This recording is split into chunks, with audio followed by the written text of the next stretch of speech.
All right, here we go. My name is Jeff K, and you're listening to episode 278 of the world-famous West Virginia Surf Report podcast.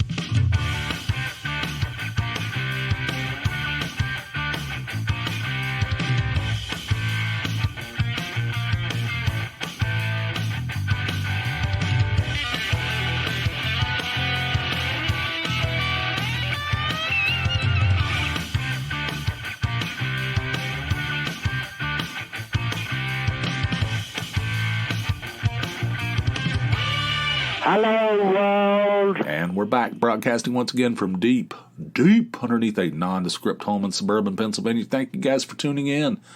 Thanks for listening and all that jazz. Hope all's well in your little corner of the world. My tiny corner. It's fine. It's hot, humid, very summery. You know, it's like when I just had a shower. I just got out of the shower. I don't want to put that picture in your mind. I'm sorry. I know that's traumatic, but anyway, I just had a shower. I got out. It's one of those days where it's so humid, you know, you pat your big, enormous ass, you know, your big, bulbous body. I mean, I can only speak for myself. And then you still feel wet, you know. It's so humid, still feel wet for like an hour. It takes an hour for you to, you know, completely dry off. That's where we're at. It's hot and humid. It sucks. It's muggy. But anyway, other than that, I guess I can't really complain, although I don't know why I even say those words. Oh, I can complain. For one thing, right now, Tony's up in the kitchen right now putting away groceries, and I can hear all kinds of activity, and I think she can hear what I'm saying, and that bugs me. That kind of cramps my style. You know, I don't like when people listen to me while I'm recording. I don't mind if they listen to it after it's recorded. In fact, I would like for them to. But not while I'm recording. I don't know. It's a hang-up of mine. I don't know. But, you know, there's nothing. There's nothing. You can't get anything done in this house. There's too many adults, you know. Too much going on, and it's impossible. And it's next to impossible. It's not only impossible, but it's also next to impossible to get anything done here. Ugh. So, I don't know why I would say I can't complain. Because I clearly can. Started watching Stranger Things season 4. I might be the last person in the Americas, possibly the world, that started watching that season. I was very confused about it because I hear people talking about it, of course. Everybody in the world's talking about it. And they're saying Season 4 Part 1 is releasing them. Season 4 Part 2. Now, is this the last season? I'm thinking to myself, I don't know. I don't know. It feels like it's the last season. But I wasn't clear on it. And I don't know about this Part 1 and Part 2 business. So I did a little research the other day and found out that Part 1 of Season 4 is 7 episodes. All right, that was released a while back. And Part 2 was 2 episodes. What the? Why is there a Part 1, 7 episodes, Part 2, 2 episodes? Seems weird. But anyway, and there is a Season 5 coming, so I feel like the last two of Part 1 and Part 2, I feel like those last 2 episodes are like movie length. Am I wrong about that? I feel like they're real long, so maybe that's why they released them separately. But anyway, I started watching. I watched the first 2 episodes. There was a part in the very first scene where there's this kid riding down the middle of the street on a bicycle. He's a paper boy, which I have a lot of experience as a paper boy. I did that for a long time during that era, I might add. So this is like straight out of my life, right? And he throws a paper. He's like flinging these papers just willy-nilly, which is impossible. I mean, that's just that is like a... I mean, this is like a Hollywood version of being a paper boy. I mean, you can't ride down the middle of the street and just fling papers left and right. You know, you can't do that. It's impossible. I mean, you can't. This kid must be like the greatest paper boy that's ever lived. I don't think he is. I'll tell you why. Okay? He, for one thing, he doesn't fold the paper. He has rubber bands. There's a rubber band around the newspaper. Back in my day, back in the 80s, when this show is set, if you used a rubber band, you would be laughed out of the newspaper syndicate. People would mock you. You might get beat up. I don't know. Somebody might shove you in front of a train for such an affront. You can't use rubber bands. That's a pussification. You need to fold your papers like a real paper boy. And that is an art that I don't think anybody, I think that's a dying art. I need to go on YouTube. I need to create a YouTube tutorial. Although there's no newspapers anymore. Is there a newspaper printed in America anymore? I don't know. Maybe like one day a week. And show people how to properly fold a newspaper. You don't use rubber bands and stuff like that and like prophylactics. They put them inside a plastic bag and shit like that. What in the world? They didn't do that in the 80s. At least not where I'm from. Maybe this is different out there in the middle of the country. I don't know. But they didn't use rubber bands. If you did that, mister, you may as well just move to a different city. You may as well just like put your house up for sale. If your son or daughter is a paper carrier, a newspaper carrier, and they wrap a rubber band around that, you may as well just put your house up for sale. Start somewhere else, and correct your problem, correct your errors. Start over somewhere else, and learn from the mistakes you made. All right, so I don't know if that's, but when I'm watching, they should have used me, and I'm not kidding. I'm totally serious. They should have hired me when they launched this show. It's set in the 80s.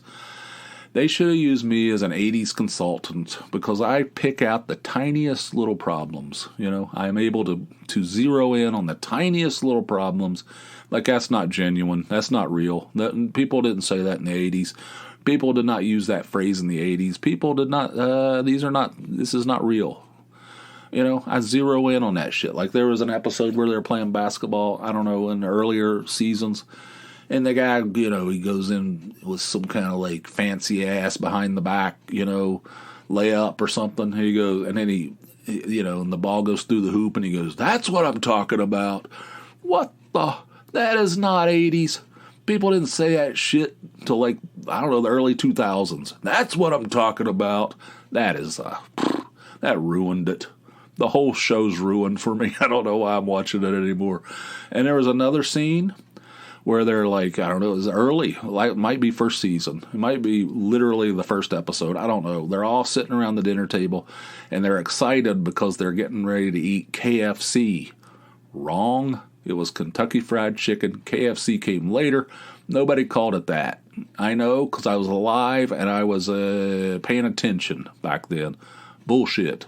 They need to hire me. Well, it's over now. I mean, they're at the end now, but they could have avoided all this problem, all these problems that they're having. If they'd have hired me as an 80s consultant, I mean, I would work for free. I would do it for, I don't know, $200,000 a year for life. I mean, I would, I'm not asking for a lot, but I could have done it. I could have straightened out these issues. All you had to do was say, I'd be like I'd read the script and I'd say, and say KFC back then. They called it Kentucky Fried Chicken or the Colonel. Those are the two. That's what people, if you wanted to get jaunty with it, you didn't go KFC. You went the Colonel, Ooh, we're having the Colonel tonight. You know what I'm saying? I could have straightened all these problems out, and then maybe it wouldn't have been such a disaster for them. Okay, it's one of the biggest hits in the world. I'll tell you what, though. I'm 2 episodes into season 4. And I'll give you some thoughts on this deal. All right, so that 11L, you know what I'm talking about? She has lost her powers. It's very frustrating to me. It is a very frustrating thing because there's some talking about theatrical bullying, not just regular bullying at a high school or something. She's in high school and she gets pushed around by this girl and her gang. I mean, you talk about. That's a classic trope, right? The mean girls at the high school. I mean, this bitch takes the cake. I mean, she takes it to another level. I mean, there's like they treat her like crap. They treat Elle like crap for no reason that I can see. except for their own enjoyment. And but they're like so mean. I mean, like over the top mean to her. Like she had this diorama, right? I mean, she was telling the story of her life, about her father who's now gone. Well, not really her father, you know what I'm saying. And so she goes, "This is a diorama," and there was somebody said, "More like diarrhea." Although actually I would have laughed at that probably. But anyway, and then after class they like knock the thing out of her hand and jump on it, It's like, why? Why would you do that? Why would you be so mean to somebody? It's like mostly bullying is a lot more subdued than that. I mean, people are shitty. I mean, that's classic high school, especially junior high. But, I guess it goes into high school too. But, but this stuff is over the top. Then in the second episode, she goes to this skating rink. I mean, they take this thing over. I mean, it's like a Broadway musical. It's bullying as a Broadway musical, right? She's out in the center of the roller rink, and they're playing Wipeout. Apparently, there's no adults in this place. I don't know, because they're like destroying this girl. I mean, she's going to have an eating disorder. She's going to be on, in therapy for the rest of her life. The way they're treating this girl. And apparently the management's in on it, and there's like no adults. I don't see any adults there. Place is run by a bunch of asshole kids, like the worst kids in the world. And they're, and they're playing Wipeout, and they're just spinning round and round, and she's in the middle of this thing crying, sobbing. And they're treating her like, I mean, it's like a theatrical bullying like I've never seen before. And then at the end, they just like throw a milkshake on her, like what in the hell? I have seen bullying. I've experienced bullying. I've been on the receiving end of much bullying, mostly in junior high school. It kind of calmed down after that. Once you get to high school, things calm down, especially if you fight your way through the entire, But anyway, I've seen bullying and I've seen some shitty things, but this is like something out of. So she had these powers. Elle is her name. 11. Her name was 11. And she had these powers in the previous seasons where she could have just turned around and just like destroyed these kids. This bitchy girl and her henchman. She could have just like flung, and you want it so bad. You want it so bad for her to just take just do her thing and just fling that girl up on the roof of the school, end over end like a rag doll. That's what you want to happen, and that's what would have happened earlier in the, But she doesn't have the powers anymore. Oh, it's frustrating. It's almost as frustrating as that Sopranos episode where Melfi was raped, and she won't tell Tony about it. You want her to tell Tony Soprano about it because you know that Tony's going to take care of this guy, and he's not going to enjoy it whatsoever. He's going to die a horrible death. All she has to do is mention it to Tony Soprano, who is her patient. Dr. Melfi was his psychiatrist or whatever. And all she has to do, and through the entire episode, you're on pins and needles. Is she going to tell him? Is she going to tell him? Oh, please tell him. Please, you've got to tell him. It's like that. It's very frustrating. It's a very frustrating thing. So those are the first 2 episodes of season 4. I'm enjoying it. It's fun. It's a great show. I don't know. Those kids are getting a little long in the tooth. What are they, like 30 now? I don't know. Some of them, especially that girl. I don't know. Who's that girl who's like works for the newspaper? She's like a editor of the school newspaper. I mean, she looks like she is literally in her early 30s. She's supposed to be in high school. Anyway, it's still good. I'm enjoying it, whatever. But they should have hired me as an 80s consultant. They ruined it without, because they didn't call me. I could have helped you guys. I could have helped them, all of us, if they'd have just hired me. $200,000 a year for the rest of my life. That's all it would have taken. God. For some reason, my right foot hurts. When I walk on it in a certain spot, like if I walk on it, it doesn't always hurt. But if I come down on my foot in a certain way, it's like a lightning bolt of pain goes through my body. I don't know what the hell's going on. This happened like 2 weeks ago, and I was just messing around. It felt like it needed to be cracked or something. It felt like it felt like something needed to be cracked. You know what I mean? So I was messing around with my foot, and because it's causing me anguish. I can't even walk. I'm afraid to walk on it. I'm afraid I'm going to step down, put my foot down, and be thrown into a world of pain. Right? So it's affecting me. Right? And then So a couple weeks ago, it happened before, like I said, and I was messing around with it, and the thing cracked like a xylophone. Thing went brrr, brrr, something along those lines. It felt like like when people crack their backs sometimes, and it sounds like it's going all the way up their spine or something. And then it felt fine, and it felt good. I was like, all right, something's messed up in there. Shit's all like the bones are rubbing up against each other or something. I don't know. Something was out of line, but now it's fine. Now it's happened again. I can't get it to crack this time, though. Hurts. And I was up there bitching about it this morning. I know you might find this hard to believe. I was complaining that my foot hurts, and I feel like my bones are rubbing up against each other. Everybody's like, yeah, I don't know, maybe go to a doctor. I don't know. Like, anyway, I was like, hey, you feel like you guys are trying to move on from this subject, Come here, I want to talk about it. Like, if your foot hurts, go to a doctor, I said, I don't want to go to a doctor. I'm not. What am I going to go to? What kind of doctor? They have foot doctors. Like, who are these foot doctors? I mean, I've never been to a foot doctor. I'd have to fill out a bunch of paperwork. It'd be like a new visit, and have to do all that. Hell with it, Everybody's like, anyway, if you're not going to do anything about it, I said, why does nobody want to talk about my feet bones? Everybody's just looking at me. It's like, I'm serious. Why? I want to talk about, I want to do, I don't want to do a full hour on it. Maybe like 30 minutes of talk about my feet bones. Nobody's interested. Nobody. I mean, I can't get anybody to talk about it. Nobody cares. There's no empathy. No feet bone empathy going on here. Hurts though. God. Last night I was walking around like limped up. I was all gimpy, walking around that place, at work.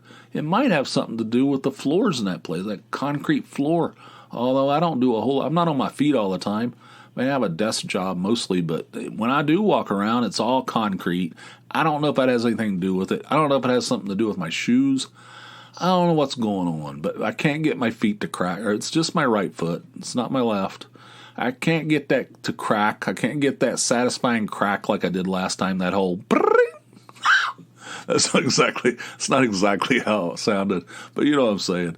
It's like when a whole line of bones just go right into place, just drop into place. And it's like, oh God, that feels so fantastic. Yeah, everything just fell right into place. Whew.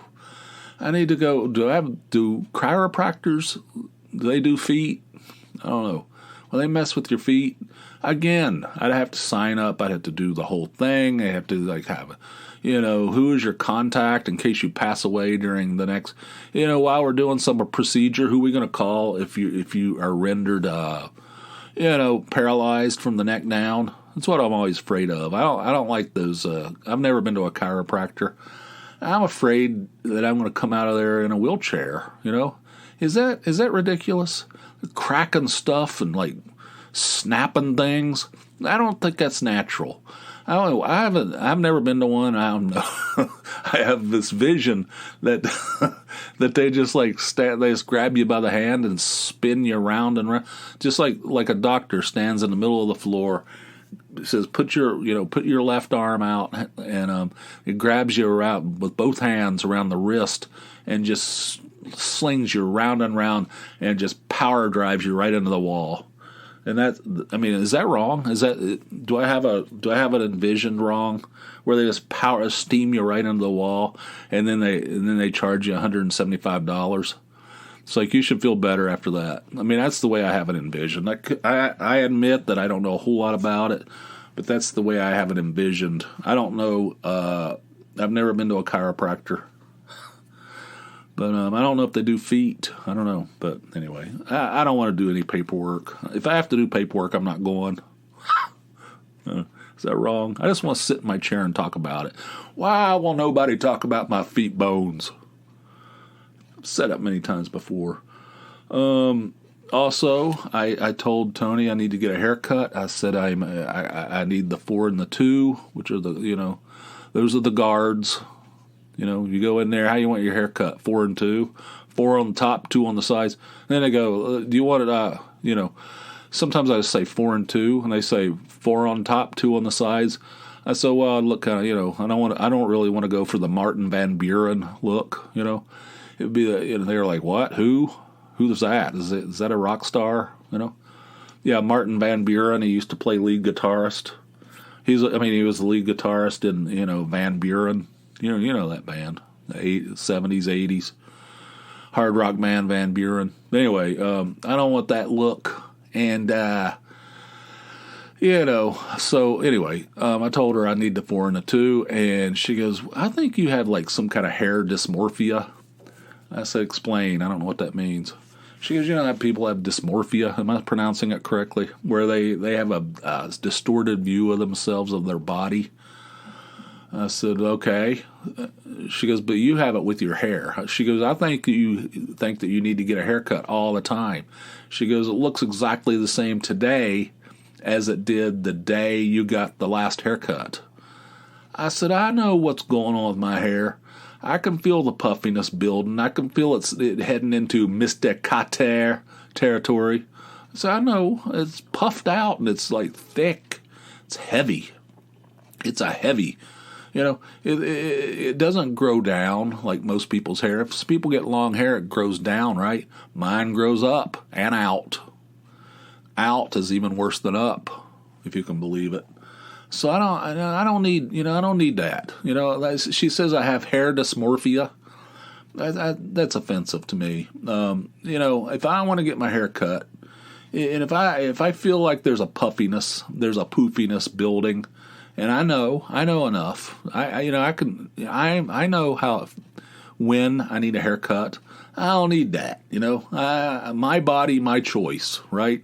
I don't need to be shamed.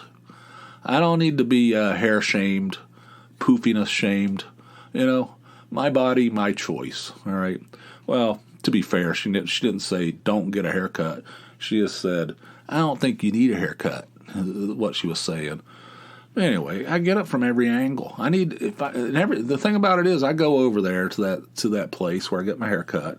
And there's that woman in there. It depends. I mean, most of the time you go in there and you get somebody you've never met before.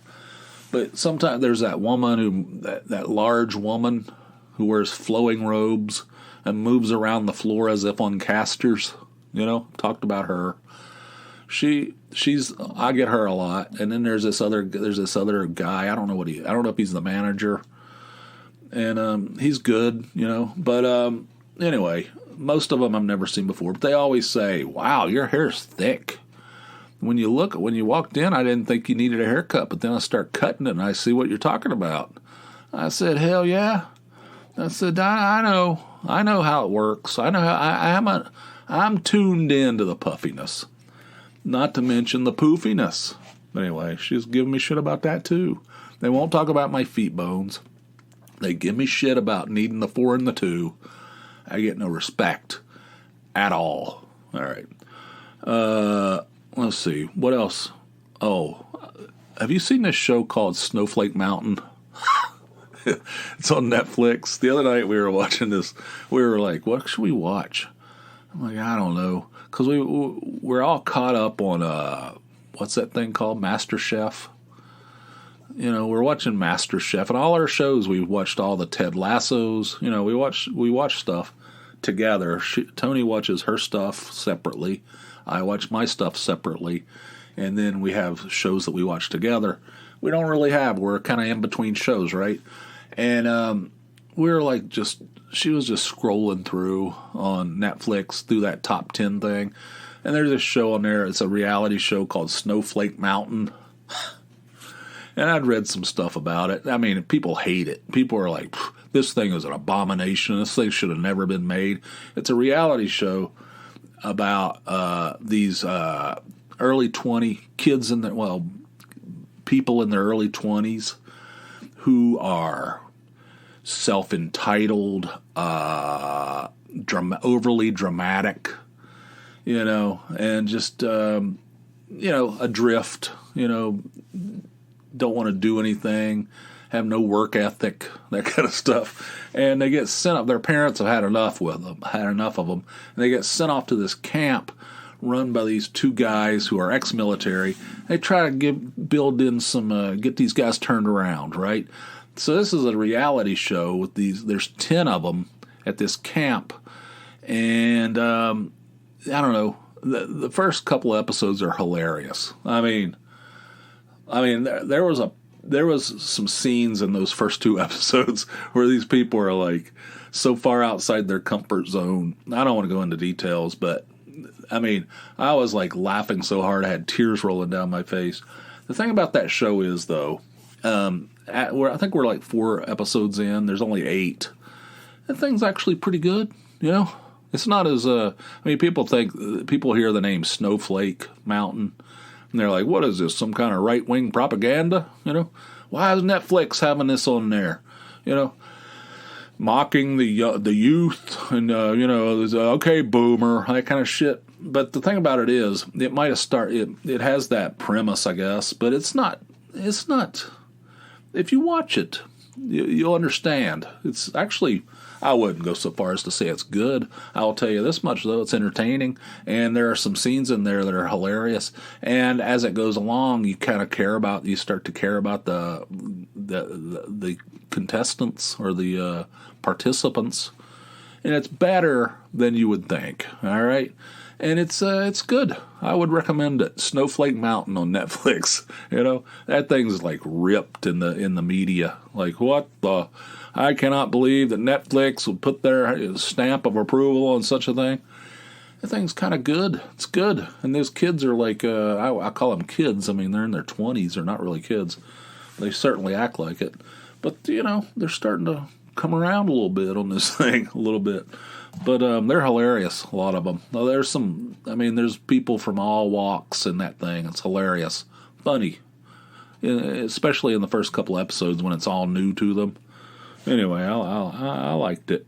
Let's see, do I have anything else here? I think that's enough. I think I do have one call before we call it a day here. And it came in over the hotline, and it's from a caller that we've never had before. So it's brand new, and here it is. Hi, Jeff. Sharon V. calling from Dallas, Pennsylvania. Long-time listener, first-time caller. Thinking about episode 250 or so of your podcast about breakfast in bed. Watching Downton Abbey now. They don't have anything to worry about waking up with eggs on their ass or toast crumbs on their sheet, because as soon as they get their butts out of bed, the sheets are changed and cleaned and washed and refreshed for them. We're not like those folks. Keep up the good work. Enjoy your podcast. Thanks for the laugh. Till next time. Bye. All right, Sharon from Dallas, Pennsylvania. That's local. That's right here, Dallas. It's just right down the road. It's near where I work, actually. Are you a coworker? I don't know. Feels like there's a lot of people in my job that listen to this. Makes me nervous a little bit, but anyway, thanks for calling, Sharon. I remember that. I remember talking about that. These people eating breakfast in bed. Breakfast in bed makes why? Okay, it's on Downton Abbey. She's watching Downton Abbey, and they're always eating breakfast in bed. And it's always on TV throughout my entire life. That's been presented as the lap of luxury. You're having breakfast in bed. I'm like, what the? There's no way. I wouldn't want to eat breakfast in bed. You wake up with you like apple butter packed in your ass or something. I mean, you get like all kinds of food in the bed. There's like a butter packet stuck to the back of your thigh the next morning. But she says, as you heard, that they strip the bed. Is that true? You're probably right. They strip the bed every day. It's fresh sheets and everything. And, be different than with us. But I've always, whenever I saw people eating breakfast in bed, especially back in the 70s, that was a thing. The kids would treat the parents to breakfast in bed. Like, that doesn't seem, I don't like that. Like crumbs in the bed, and food. And, why would you, it doesn't even look like it was luxurious. Why is that luxurious? I don't know. But anyway, you're right. I mean, you're right, Sharon. I'm sure you're right. They would just take the whole sheets and everything, put fresh ones on there every single day, freshly laundered. Whew. I don't know. Breakfast in bed. Have you ever had breakfast in bed? I haven't. Not really. I mean, I'm talking about like a real, like a tray of food. All right, you might eat it you might go to Taco Bell. Like there's this commercial where these two girls are eating Taco Bell breakfast and those shitty taco. I've never had breakfast from Taco Bell. That sounds like straight diarrhea fuel. I mean, I know everybody makes jokes about Taco Bell, causing that kind of problems. And I think that's overstated. And I think that's hack, Like if they show, like for something on the internet, like it shows like a porta potty on fire, the very first comment, must have had Taco Bell for lunch, like every single time. But that those breakfast burritos, fast food breakfast burritos, that seems like, you talk about stormy bowels, right? But there's a commercial where these two girls, I don't know if they're sisters. It's been a while since I've seen it. It feels like they were sisters maybe. And they're like sniping back and forth at each other good-naturedly, And it wasn't like that whole theatrical bullying thing. It was just like good-natured, sniping at each other. And they're eating these grotesque-looking. And that's supposed to sell right? That's supposed to sell the product. Anyway, they're laying on this girl's bed, and they're eating these eggs, these eggy burritos. I'm like, what the? I'm like, making me nervous. It's things making me anxious just watching it. I don't understand breakfast in bed, and even if I had the bed stripped every day, I don't know what the point of it is. Take your lazy ass downstairs and sit down at the table. I mean, is that too much to ask? Anyway, Sharon, thank you for listening to the podcast, and thanks for calling in. And I appreciate it. Call back anytime you want. And if anybody other than Sharon wants to call in as well, you're all welcome. It's a large tent here at the West Virginia Surf Report. Call me. 570-290-8151 is the number. Again, 570-290-8151. You can call round the clock and leave a comment, make a suggestion, whatever you want to do, just like Sharon did. It's up to you. There's no rules. Not really. There's loose rules, but you know what I mean. You can't come on here and just like shout racial slurs, But, anything less than that, anything below that, probably, we'll almost certainly use it in a future show. So give me a call anytime you wanna. And if you want 2 of these episodes a week instead of a measly one, and I can't understand. I mean, I've thought about it. I mean, I put some thought into it. Sometimes I drive over to Panera Bread, and I get that bottomless cup of coffee, and I sit over there and I stare straight out at the beautiful view, which is a parking lot. And I sit there and I look out at the vista, the parking lot vista, and I think, why would somebody want only one episode of the podcast when they could so easily have two. And after I had like 3 cups of those coffees, delicious, and that's where I get centered. I go over to Panera Bread. I don't even know what I'm talking about. I'm like, it makes no sense. But I couldn't come up with I can't come up with a reason, a scenario where you would only want one episode of the podcast instead of 2. Luckily, it's all set up for you. The infrastructure is there. All you have to do is head on over to patreon.com. That's Patreon, patreon.com/JeffK. Sign up for a $4 or more monthly donation. It helps me a great deal.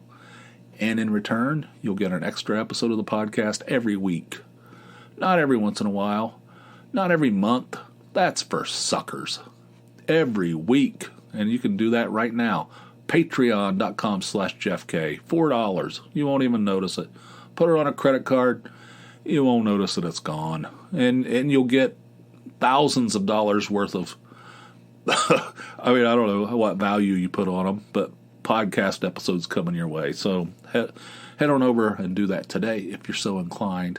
And we have a pretty good podcast website over at surfreportpod.com, where I post expanded show notes, links, photographs, supporting materials for these episodes, like the last one, the previous episode.